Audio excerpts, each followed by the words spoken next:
And so when I asked them, hey, so you guys get people from all over at your MSA? They're like, yeah. I was like, wow, that's going to be amazing. I'm coming.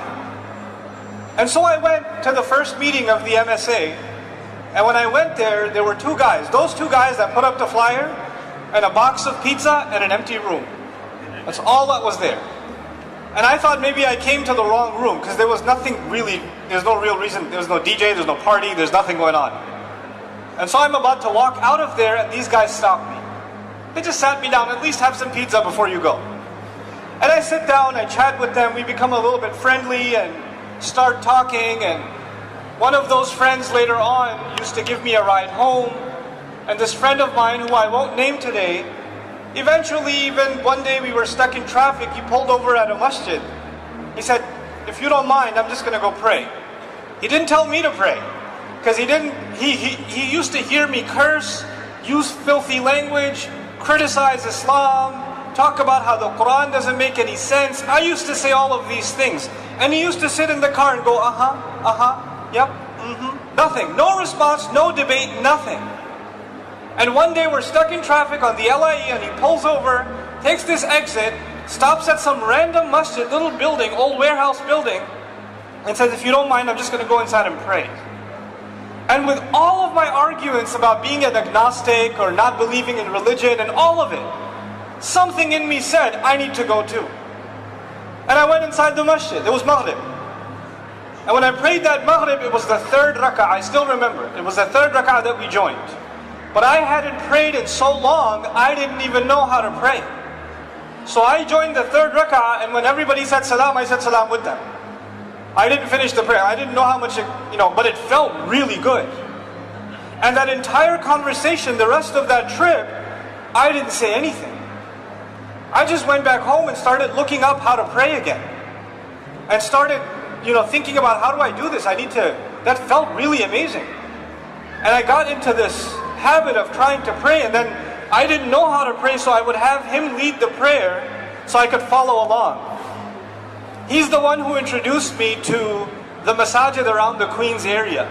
This brother is also the person who introduced me to what was going to be my Arabic teacher, what was going to be my Qur'an teacher.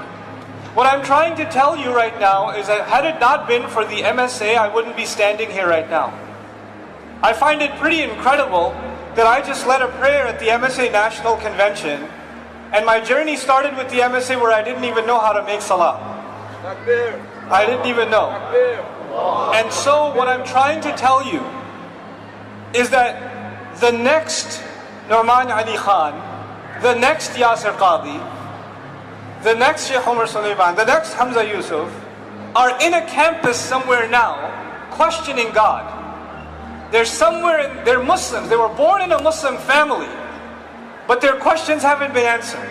And they're in a campus in New York, and they're in a campus in New Jersey and in Wisconsin and in Virginia. They're in all of these places. And they have no connection to any masjid. They have no connection to any scholar. They have no connection to any religious resources whatsoever.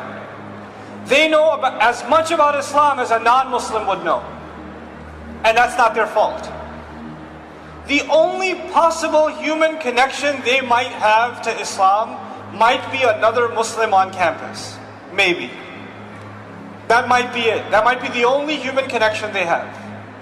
I was raised in a way, and my thoughts developed in a way that the idea of approaching someone who even has a beard is scary. These people are crazy, they're extreme, and this is before 9/11, by the way. These people are crazy, they're extreme, they're scary, they're judgmental. I want nothing to do with them. I want to stay away from them as far as possible. But fellow students I can talk to. We don't realize that the battle for Islam is not happening on a battlefield. The battle for this religion and the struggle of this ummah is not economic in nature. It's not political in nature, it's not military in nature. The real battle of this ummah are those young people that are losing their Islam on college campuses around the United States, Canada, Australia, across Europe, and even in the Muslim world. This is not just the story of what's happening in America, it's happening all over the world. It's happening all over the world.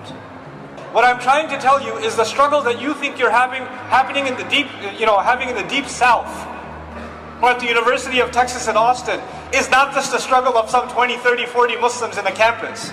It's the struggle of the entire ummah. These young people need our support. This is where Islam will rise again. The greatest thinkers of this ummah will be the ones that were in the depths of doubt. And they were on the verge of losing their faith. And when they found it again, there was no one who had stronger iman than they did.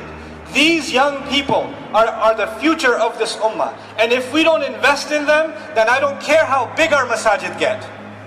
I don't care how fancy how much land we can buy, how much institutions we can build. The only institution we need to concern ourselves with is this next generation. That's the only one.